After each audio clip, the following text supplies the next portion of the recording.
Hello friends, welcome to Target UPSC. In today's video, we are going to look into all the PYQs with respect to agriculture from last few years.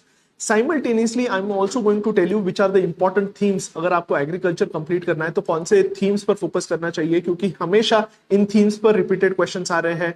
I am also going to tell you कि इन themes related कौन से topics news में है जिससे आप prioritise कर सकते हैं आपके टॉपिक्स को, and definitely you can get an edge in your prelims preparation. So make sure you watch the entire video and focus on these agriculture themes, क्योंकि एग्रीकल्चर एक इंपॉर्टेंट टॉपिक है. एग्रीकल्चर मतलब सिर्फ कोर एग्रीकल्चर नहीं है, लेकिन agriculture is also link to environment, it is link to economy and it is link to geography. तो तीनों सब्जेक्ट में से एग्रीकल्चर पर क्वेश्चंस आते हैं, तो उस पर्सपेक्टिव से एक इंपॉर्टेंट टॉपिक बन जाता है. To start with the first and most important theme जो मुझे लगता है कि हमेशा यूपीएससी यहां से क्वेश्चन पूछता है, is with respect to MSP, that is minimum support price. अगर आप नोटिस करोगे क्वेश्चंस को पिछले कुछ सालों से एमएसपी पर कंटिन्यूअसली क्वेश्चंस आते हैं, and most of these questions our basics question है. आपको एमएसपी का पूरा अंडरस्टैंडिंग चाहिए. अगर मैं 2020 के क्वेश्चंस की बात करूं तो यहां पूछा गया है, whether all cereals, pulses, oil seeds, do they have unlimited procurement. तो ये एक इंपॉर्टेंट स्टेटमेंट है. तो ये आपको पता चाहिए कि एमएसपी का अनलिमिटेड प्रोक्योरमेंट नहीं रहता है. For only few crops there is open procurement, for rest of them there is limited procurement. तो एक इंपॉर्टेंट चीज है. सेकंड स्टेटमेंट यहां है, is with respect to who decides MSP for pulses. तो ओवरऑल हम सबको पता है कि एमएसपी जब भी डिसाइड होता है ये सेंट्रल गवर्नमेंट डिसाइड करता है. तो this is a question with respect to this. तो बेसिकली आपको एमएसपी रिलेटेड सारी चीजें पता होनी चाहिए. एंड जब भी हमने हमारे पीवाईक्यू बुक में एमएसपी पर क्वेश्चन आता है तो we have focused on completing the entire topic in the form of target extra. तो आप यहां देख भी सकते हैं कि हमने एमएसपी के सारे जहां भी क्वेश्चन आ रहा है एमएसपी का, तो उससे रिलेटेड जो एमएसपी का टॉपिक था वो हमने पूरा कवर कर लिया है. To tell you about one more question कि यहां जो हमारे क्रॉप्स होते हैं which are been considered under MSP, ये कितने क्रॉप्स है एंड कौन से क्रॉप्स है कौन से क्रॉप्स नहीं है, ये सब कुछ आपको जानना जरूरी है. तो यहां क्वेश्चन था 2018 में कि which of them are under MSP. Again a question on MSP. तो डेफिनेटली आपको सारे क्रॉप्स के बारे में एटलीस्ट बेसिक पता चाहिए कि कौन से इंक्लूडेड है इसमें एंड कौन से इंक्लूडेड नहीं है. सो एक इंपॉर्टेंट पार्ट था क्वेश्चन का. यहां arecanut is not part of it, barley part है, कॉफी पार्ट नहीं है, तो एक इंपॉर्टेंट चीज है. Turmeric is also not part of it, तो एक इंपॉर्टेंट पार्ट आपको पता चाहिए. Next is with respect to fair and remuneration prices with respect to sugarcane. ये भी कौन डिसाइड करता है या कौन अप्रूव करता है, ये इंपॉर्टेंट चीज आपको पता चाहिए. Another important question which was asked in 2015 was with respect to fair and remunerative prices with respect to sugarcane. अब जब MSP डिसाइड करता है गवर्नमेंट, FRP भी डिसाइड करता है ऑफ sugarcane. अब ये कौन डिसाइड करता है ये आपको पता चाहिए, कौन अप्रूव करता है ये एक इंपॉर्टेंट चीज आपको पता चाहिए. तो MSP जब आप पढ़ रहे हो तो आपको ये भी पता चाहिए कि we have commission on cost and price, जो प्राइजेस को रिकमेंड करता है. फाइनल अप्रूवल गवर्नमेंट से आता है एंड कौन से बॉडी से आता है ये आपको पता चाहिए. तो again an important question on MSP. Next is 2010 में भी सिमिलर क्वेश्चन आया था शुगर केन का, and who decides sugarcane का एमएसपी या एफआरपी कौन डिसाइड करता है, ये क्वेश्चन था. Secondly whether sugar and sugarcane are part of essential commodities act, ये भी क्वेश्चन था. तो ये आपको जब भी हम एमएसपी पढ़ रहे हैं तो आपको शुगर केन पर स्पेशल फोकस देने की जरूरत है, क्योंकि शुगर केन में FRP is decided by central government and we have SAP which is again added by state government, लेकिन मेजरली ये सेंट्रल गवर्नमेंट डिसाइड करता है. तो again an important fact which you should know with respect to MSP. Next is, अगर आप 2009 का भी question देखोगे, यहां क्वेश्चन पूछा गया था कि कितने क्रॉप्स के लिए एमएसपी गवर्नमेंट रिकमेंड करता है या डिसाइड करता है. तो यहां एक्चुअल नंबर इज 23 क्रॉप्स है. इसमें से जो क्रॉप्स है, कौन से क्रॉप्स है, जैसे मैंने स्टार्टिंग में भी बताया था, आपको पता चाहिए. एंड जो हमारा नेशनल फूड सिक्योरिटी मिशन है under which we distribute rice, wheat and pulses, तो ये कौन इंप्लीमेंट करता है, एक इंपॉर्टेंट क्वेश्चन था. तो यहां भी एमएसपी का एक इंपॉर्टेंट पार्ट है जो आपको पता चाहिए. नेक्स्ट इज, अगर आप देखोगे 2023 में there was a question on Niger. There were 2-3 statement with respect to Niger, and जब हम एमएसपी देखते हैं तो ऑलमोस्ट 17 क्रॉप जो एमएसपी के हैं these are kharif crops and 6 crops are rabi crops. तो उस पर्सपेक्टिव से आपको पता चाहिए कि जो 23 क्रॉप्स है उसमें से कितने खरीफ क्रॉप्स हैं एंड कितने रबी क्रॉप्स है, एक इंपॉर्टेंट चीज जानना जरूरी है. तो बेसिकली यहां पूछा गया था वेदर गवर्नमेंट रिकमेंड्स और डिसाइड्स नाइजर सीड्स का MSP and niger seed weather it is a kharif crop क्या है. तो उस पर्सपेक्टिव से ये क्वेश्चन पूछा गया था. Next is last and most important part with respect to MSP, ये इनडायरेक्टली रिलेटेड टू एमएसपी है. जो एफसीआई का प्रोक्योरमेंट कॉस्ट है, जो एक्चुअल इकोनॉमिक कॉस्ट है of FCI, that is food corporation of India, उसमें एमएसपी है, लेकिन उसके अलावा क्या है, क्योंकि FCI is the organisation which procures, stores in the godown and transport भी करता है to the respective state government या जो हमारे रेम्यूनरेटिव शॉप्स होता है वहां से डिस्ट्रीब्यूट करता है. तो बेसिकली यहां पूछा गया था what is the economic cost. So basically the economic cost for FCI is जो एमएसपी का कॉस्ट है प्लस प्रोक्योरमेंट इंसिडेंटल हो गया एंड द डिस्ट्रीब्यूशन कॉस्ट। तो इस तरीके से ये सारे एमएसपी पर क्वेश्चन थे। एंड आपको जब भी एमएसपी टॉपिक्स पढ़ रहे हो तो आपको डिटेल में एमएसपी के बारे में पता चाहिए। अब क्या क्या एमएसपी के बारे में आपको पता चाहिए, यहां इंपॉर्टेंट है कि who recommends, who decides, actually कौन डिसाइड करता है। सेकेंडली कौन से क्रॉप्स के लिए है, एंड उसमें से खरीफ क्रॉप कौन सा है, रबी क्रॉप कौन सा है, कौन से कमर्शियल क्रॉप्स है, कौन से सीरियल्स है, कौन से पल्सेस है, आपको डिटेल में जानना जरूरी है। And definitely if the government have made any special changes with respect to MSP in the recent times, ये आपको पता चाहिए। आपको ये भी पता चाहिए कि एमएसपी कैसे डिसाइड होता है। तो इन सारी चीजों पर आपको एमएसपी रिलेटेड इंफॉर्मेशन जानना जरूरी है। हमने जब हमारे पीवाईक्यू बुक्स में एमएसपी कवर किया है, जब भी एमएसपी पर क्वेश्चन आया है, वी मेड श्योर कि टारगेट एक्स्ट्रा में हमने एमएसपी के बारे में 2-3 बार चीजें डाली है जिससे स्टूडेंट्स रिवाइज कर पाए मल्टीपल टाइम्स। तो जब कोई क्वेश्चन आता है एमएसपी पर, वी हैव एंश्योर्ड कि एमएसपी पूरा टॉपिक कवर हो, सारे क्रॉप्स कवर हो, कैसे डिसाइड होता है वो कवर हो, कौन रिकमेंड करता है, ये भी हमने ऐड किया है हमारे पीवाईक्यू बुक में, तो आप जाके देख सकते हैं। नेक्स्ट इंपॉर्टेंट टॉपिक जो मुझे लगता है जहां से क्वेश्चन आ सकता है is with respect to fertiliser. And इस साल there have been multiple questions with respect to fertilisers. तो यहां अगर आप क्वेश्चन देखोगे, 2020 में क्वेश्चन आया था, who decides the retail price of fertilisers, is it completely decided by the market और it is administered by the government. तो ये एक इंपॉर्टेंट आपको कॉन्सेप्ट पता चाहिए। It is not completely market decided but there is a government intervention, क्योंकि because fertiliser के price is an important cost to the farmers, तो government want to ensure and regulate the fertiliser prices so that it is easily accessible to the farmers. Secondly second and third statement में पूछा गया है with respect to how urea and हमारा phosphoric acid जो fertilisers है वो कैसे बनते हैं, उनके लिए सोर्स क्या है, उनका रॉ मटेरियल क्या है। तो इस पर्सपेक्टिव से क्वेश्चन पूछा गया। तो आपको फर्टिलाइजर के प्राइसेस पर आपको फोकस देना है। सेकेंडली आपको ये जानना जरूरी है कि फर्टिलाइजर्स कैसे बनते हैं, उसके रिलेटेड रॉ मटेरियल क्या है। जैसे आपने प्रीवियसली देखा होगा, पिछले साल मोरक्को बहुत न्यूज में था क्योंकि मोरक्को से हम मैक्सिमम फॉस्फोरस इंपोर्ट करते थे। तो उस पर्सपेक्टिव से तो ये सारे पॉइंट्स ध्यान में रखने की जरूरत है। मूविंग फॉरवर्ड, नीम कोटेड यूरिया पर क्वेश्चन था and how it is important and उसका इफेक्टिवनेस क्यों ज्यादा है। तो ये आपको पता चाहिए कि नीम कोटेड यूरिया क्या करता है। तो जब भी नीम कोटेड यूरिया 2015-16 में न्यूज में था, फर्स्ट टाइम गवर्नमेंट ने इंट्रोड्यूस किया था, तो उस पर्सपेक्टिव से यूपीएससी ने क्वेश्चन पूछा था। Next is what would be the impact of excessive use of fertilisers. तो यहां यूपीएससी ने 2015 में एक क्वेश्चन पूछा गया था। तो इस तरीके के क्वेश्चन यूपीएससी प्रीवियसली पूछता था, जहां वो पूछता था बेसिक कॉन्सेप्ट्स पर क्वेश्चन पूछता था, अब वो majorly current affairs driven question पूछ रहा है। नेक्स्ट इज 2020 में there was again a question on fertigation. Fertigation is basically जहां माइक्रो इरिगेशन एंड फर्टिलाइजर को कंबाइंड वे में इंप्लीमेंट करते हैं। तो फर्टिगेशन का क्या इंपैक्ट है, तो यहां भी अगर आप देखोगे कॉन्सेप्ट्स पर क्वेश्चन पूछे गए हैं। तो जब भी आप फर्टिलाइजर्स पढ़ रहे हो तो आपको बेसिक्स अबाउट फर्टिलाइजर्स, कैसे प्राइसेस डिसाइड होते हैं, क्या रॉ मटेरियल है एंड इंपैक्ट जानना जरूरी है, क्योंकि एक्सेसिव यूज ऑफ फर्टिलाइजर से यूट्रोफिकेशन होता है and it is very harmful to the environment. तो उस पर्सपेक्टिव से फर्टिलाइजर आपको जानना जरूरी है as a topic for prelims and with respect to agriculture also. इस साल we have news articles with respect to nutrient based fertilisers पर न्यूज आर्टिकल्स है, तो ये जानना जरूरी है। Secondly you should also know about nano liquid urea and why the government is promoting nano liquid urea के प्रोडक्शन पर क्यों फोकस देना चाहती है, उसके एडवांटेजेस क्या है, ये आपको जानने की जरूरत है with respect to fertiliser. Moving to the third part, ये सबसे इंपॉर्टेंट टॉपिक मुझे लगता है इस साल यूपीएससी इस थीम पर क्वेश्चन पूछेगा, that is with respect to seeds. अगर आप देखोगे 2015 एंड 14 में क्वेश्चंस पूछे गए थे with respect to seeds, seed village concept क्या है and secondly seed replacement rate क्या है। तो ये यूपीएससी ने इस थीम पर क्वेश्चन पूछा है, लेकिन रिपीटेड क्वेश्चन नहीं आया है। लेकिन 2025 के अगर हम बजट देखेंगे, there have been news article on national mission on high yielding seeds. तो मुझे लगता है इस टॉपिक पर क्वेश्चन आ सकता है। एंड जब हम सीड्स की बात कर रहे हैं तो अगेन सीड रिलेटेड एक कॉन्सेप्ट हमेशा या एक थीम यूपीएससी रिपीटेडली पूछ रहा है, that is with respect to GM crops. तो basically GM crops is also an important topic with respect to prelims perspective. And GM crops जब आप पढ़ रहे हो, आप पीवाईक्यूज देखोगे तो आपको बेसिक से पीवाईक्यूज पता चलेंगे। एंड अब जाके जो नए डेवलपमेंट हो रहे हैं in the field of GM crops, तो वो सारे क्वेश्चंस पूछ रहे हैं। वो ये भी क्वेश्चन पूछ रहा है कि which are the organisations which are responsible for approval of GM crops.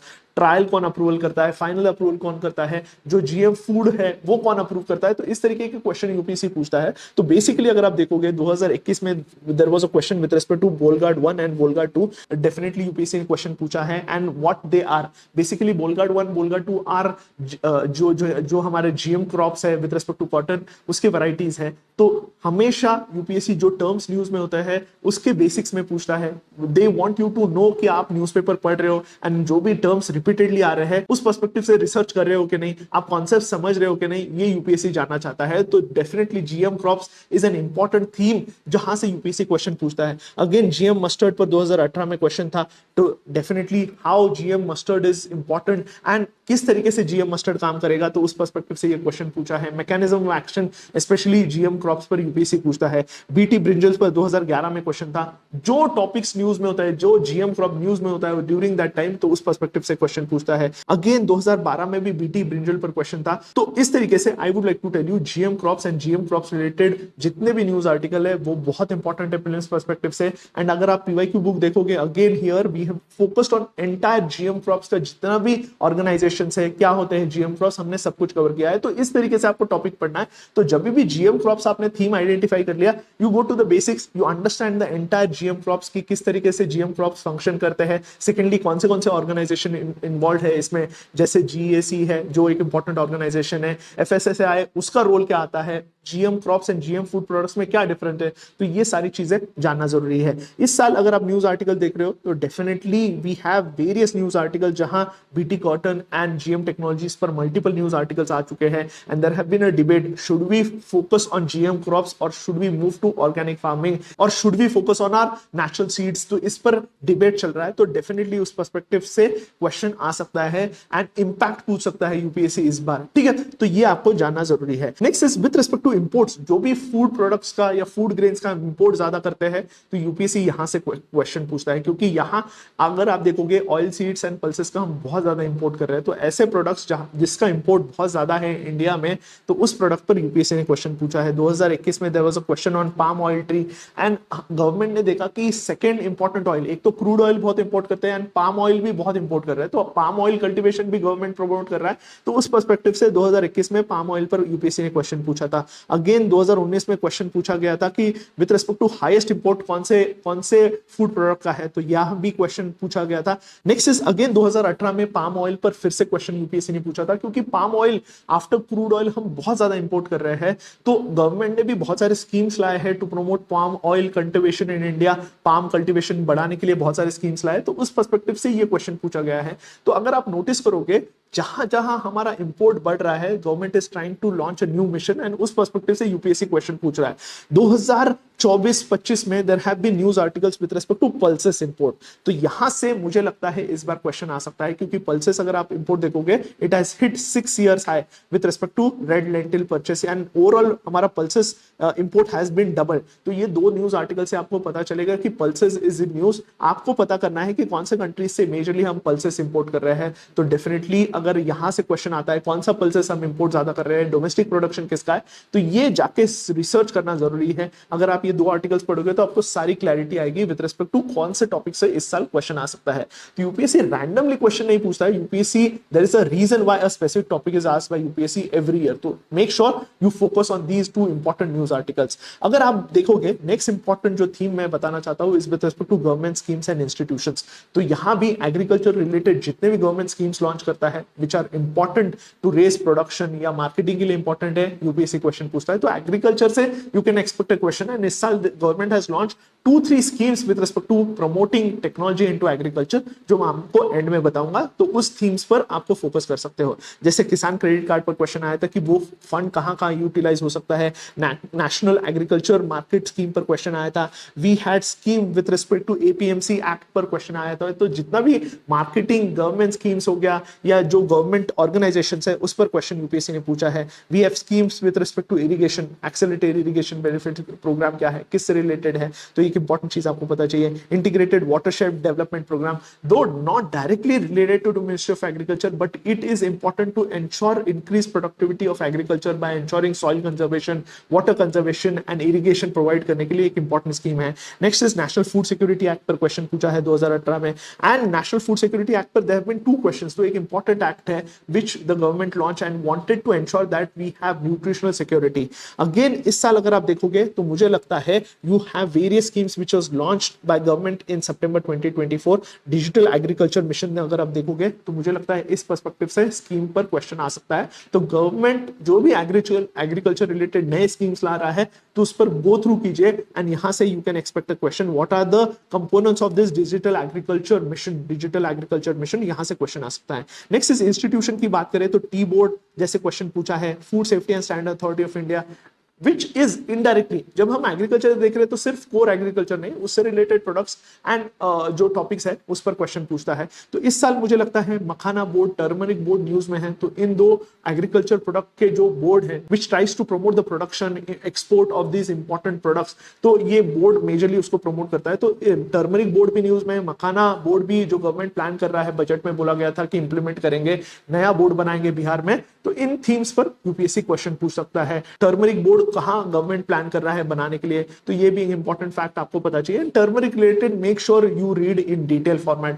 यहां से यूपीएससी क्वेश्चन पूछ सकता है। And last and most important topic मुझे लगता है जहां यूपीएससी रिपीटेड क्वेश्चन पूछ रहा है, that is crop and cropping pattern. अब जब क्रॉप एंड क्रॉपिंग पैटर्न देख रहे हैं तो here are few important things which you should know. The first is with respect to which crops are grown in kharif seasons and which crops are grown into rabi season, तो एक important है। Then soil and climatic condition of important crops आपको जानना जरूरी है। Next is with respect to trends, क्या production बढ़ रहा है, कम हो रहा है, ओवरऑल जो majorly at least rice, wheat, pulses, oil seeds, इनका आपको पता चाहिए। नेक्स्ट इज कौन से रीजन में कौन सा क्रॉप ग्रो हो रहा है एंड उससे रिलेटेड सॉइल जानना जरूरी है। And last and most important is with respect to type of cropping pattern, तो ये सारी चीजें जानना जरूरी है फ्रॉम प्रीलिम्स पर्सपेक्टिव। अगर आप क्वेश्चन देखोगे यहाँ मिक्स्ड फार्मिंग क्या होता है, ये एक क्रॉपिंग पैटर्न का क्वेश्चन है, तो डेफिनेटली आपको पता चाहिए। Next is with respect to comparison of productivity of India and China, ये 2023 में क्वेश्चन आया था। एंड अगर आप देखेंगे पल्सेस का भी प्रोडक्टिविटी पर इस बार बात की है इकोनॉमिक सर्वे में कि पल्सेस की प्रोडक्टिविटी, ऑयल सीड्स की प्रोडक्टिविटी हमारी बहुत कम है, हमारा एरिया सबसे ज्यादा है with respect to pulses and oil seeds, लेकिन क्या है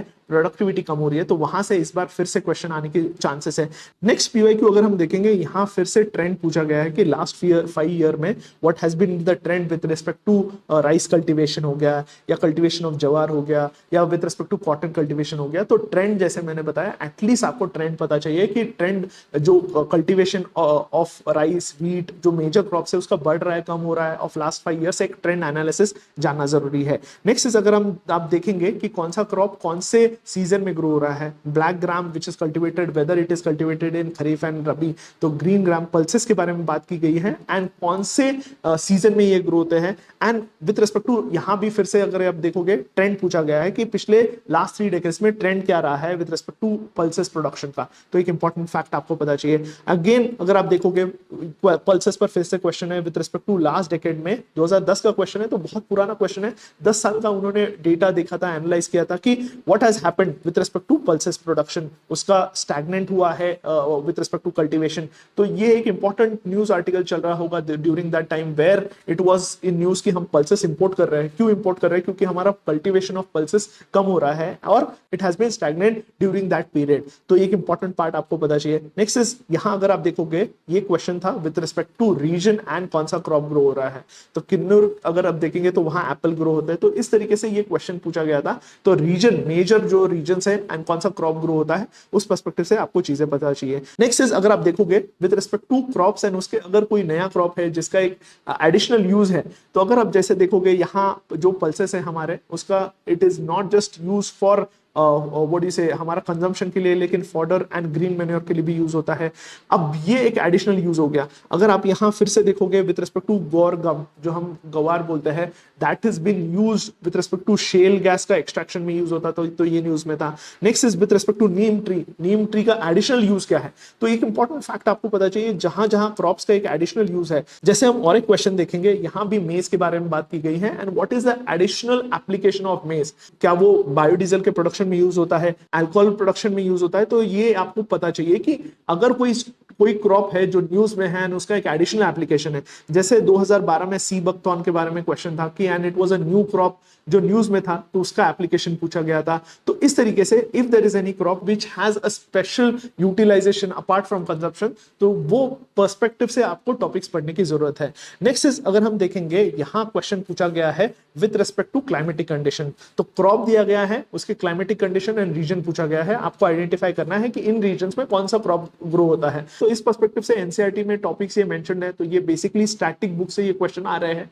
एंड एनसीईआरटी में जो क्रॉप्स है, मेजर क्रॉप्स एंड उसके क्लाइमेटिक कंडीशंस एंड रीजंस आपको बहुत अच्छे से करने की जरूरत है। यहाँ अगर आप देखोगे again climatic condition and region पर क्वेश्चन पूछा गया है। अगेन सेकेंडली अगर आप देखोगे यहाँ गुजरात के बारे में बात की है, कॉटन प्रोडक्शन की बात की है कि कौन सा रीजन है एंड डेफिनेटली यहाँ कौन से टाइप ऑफ क्रॉप ग्रो हो रहा है, ये आइडियल कंडीशन किसके लिए, ये क्वेश्चन पूछा गया है। अगेन अगर आप देखोगे यहाँ पूछा गया है with respect to export oriented orchids कहाँ ग्रो होता है, तो डेफिनेटली आपको क्लाइमेटिक कंडीशंस पता चाहिए with respect to specific crops. Next is 2010 में भी सिमिलर टाइप और डिफिकल्ट क्वेश्चन यूपीएससी ने पूछा था, जहां स्पेसिफिक क्लाइमेटिक कंडीशन दिए थे and this was a difficult question. तो इस तरीके के climatic condition of major crops, and I would recommend कि एनसीईआरटी में जितने भी क्रॉप्स दिए हैं जो हमारे 11th-12th एनसीईआरटी में, एटलीस्ट उतने क्रॉप्स आप अच्छे से करके जाइए। Rice, wheat, pulses, major pulses, oil seeds, जो हमारे कैश क्रॉप्स है with respect to sugarcane, cotton, jute, आपको जानना जरूरी है। नेक्स्ट इज जैसे मैंने बताया जो कॉटन एक फेवरेट टॉपिक है, शुगर केन एक फेवरेट टॉपिक है। Again there was a question with respect to why Tamil Nadu is the leading major producer of mill made cotton, तो यहाँ क्वेश्चन था with respect to mill made cotton. लेकिन आपको अगर आप ऑप्शन देखते तो आपको पता चलता black cotton soil majorly Tamil Nadu में नहीं है, ये महाराष्ट्र, गुजरात, ये एरिया में है, जो डेक्कन प्लेटू है वहां you will find black soil, and black soil में the major crop which is grown is cotton. तो यहां इजीली वो एड्रेस हो सकता था। आप जो आपका नॉलेज है उसका अगर आप एप्लीकेशन करोगे इन डिसाइफरिंग द ऑप्शंस, तो डेफिनेटली ये क्वेश्चन सॉल्व होगा। अगर हम लास्ट थीम की बात करें जो सबसे इंपॉर्टेंट है prelims perspective, is with respect to जहां जहां गवर्नमेंट मेजर्स ले रहा है with respect to promoting sustainable agriculture. So अगर आप जितने भी पीवाईक्यूज देखोगे इसके बाद आपको पता चलेगा कि ये सारे initiative is trying to promote sustainable agriculture. Sustainable agriculture मतलब where we are promoting micro irrigation, where we are promoting organic farming, where we are trying to conserve the soil erosion को अवॉइड करने की बात की है, soil health improve करने की बात की है, हम ऑर्गेनिक फर्टिलाइजर्स की हम बात कर रहे हैं, बायो पेस्टिसाइड्स की बात कर रहे हैं। तो जहां जहां से we are trying to promote sustainable agriculture, उस टॉपिक्स पर यूपीएससी क्वेश्चन पूछा है। जैसे जीरो टिलेज जो हमारे टेक्निक्स है वो it is a way of ensuring sustainable agriculture. तो जब भी न्यूज आर्टिकल में कोई नया सस्टेनेबल एग्रीकल्चर रिलेटेड टर्म आता है, न्यूज आती है, स्कीम्स आता है, तो आपको स्पेशल फोकस देना है। अगर आप देखोगे यहाँ क्वेश्चन पूछा गया था with respect to national programme on organic production, national program on organic production, which is again a way of promoting sustainable agriculture. Next अगर आप देखोगे system of rice intensification, जहां water requirement कम होता है, तो उस perspective से क्वेश्चन पूछा गया था। sustainable sugarcane initiative पर क्वेश्चन पूछा था। तो अगर आप क्वेश्चंस का थीम एनालाइज करना सीखोगे तो आपको क्वेश्चंस प्रेडिक्ट कर पाओगे। तो यहां भी अगर आप क्वेश्चन देखोगे, the aim was to promote sustainable agriculture, क्योंकि शुगर केन जब हम प्रमोट कर रहे हैं तो क्या हो रहा है, बहुत वाटर इंटेंसिव क्रॉप है एंड जिस वजह से ग्राउंड वाटर जो टेबल है वो अफेक्ट हो जाता है। तो what is sustainable sugarcane initiative, ये आपको पता चाहिए।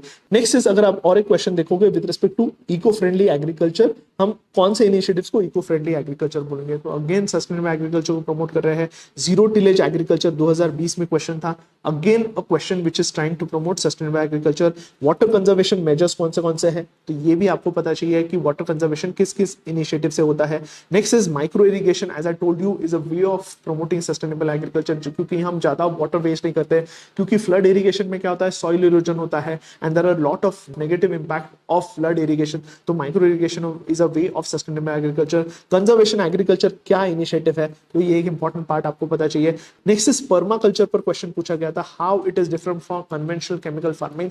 तो basically the theme which I want to identify here is PYQs. देखिए पीवाईक्यूज से आइडेंटिफाई कीजिए कि कौन से थीम्स पर यूपीएससी पूछना चाहती है एंड उस रिलेटेड आप पूरा बेसिक्स भी कवर कीजिए, लेकिन करंट अफेयर्स में देखिए कि कौन से टॉपिक्स न्यूज में आ रहे हैं। अगर आप इस तरीके से एनालाइज करोगे टॉपिक्स को, तो क्या होगा, जो आपका एक्यूरेसी होगी with respect to solving questions, वो बहुत इंप्रूव हो जाएगी। तो मेरा कहना है ये सारे इंपॉर्टेंट थीम्स है। तो first most important theme is हमारा एमएसपी है। सेकेंडली इंपोर्ट एक्सपोर्ट, अगर कोई चीज का हो रहा है, जैसे पल्सेस मैंने बताया बहुत इंपॉर्टेंट थीम है, फर्टिलाइजर्स इंपॉर्टेंट थीम है, सीड्स एक इंपॉर्टेंट थीम है, देन जैसे मैंने बताया कि क्रॉप एंड क्रॉपिंग पैटर्न एक इंपॉर्टेंट थीम है, and apart from that sustainable agriculture. अगर आप इन थीम्स के अराउंड टॉपिक्स पढ़ते हो, गवर्नमेंट स्कीम्स पढ़ते हो with respect to agriculture, definitely आपके जो क्वेश्चन सही होने का जो परसेंटेज है वो बढ़ जाएगा, क्योंकि हमें फोकस तरीके से पढ़ना पड़ेगा। हम अगर एग्रीकल्चर पढ़ना स्टार्ट करें तो पूरा एग्रीकल्चर एक टॉपिक है, एक कंप्लीट सिलेबस है, एक ऑप्शनल है, लेकिन हम सब कुछ नहीं पढ़ सकते। वी हैव टू आइडेंटिफाई कि यूपीएससी के लिए क्या इंपॉर्टेंट है।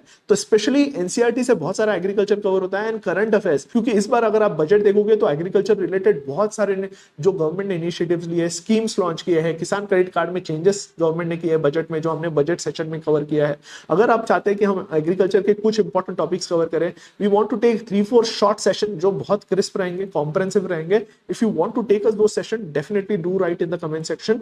Already we are running IR mapping series, environment series, हम विज्ञान सीरीज भी कर रहे हैं, तो मेक श्योर यू वॉच दो सेशंस कॉम्प्रिहेंसिवली, आप देखिए and you will get most important content. हमारा विज्ञान सीरीज भी चलेगा एंड अगर आप चाहते हैं कि हम एग्रीकल्चर रिलेटेड कुछ इंपॉर्टेंट टॉपिक्स कवर करें तो definitely do let us know in the comment section.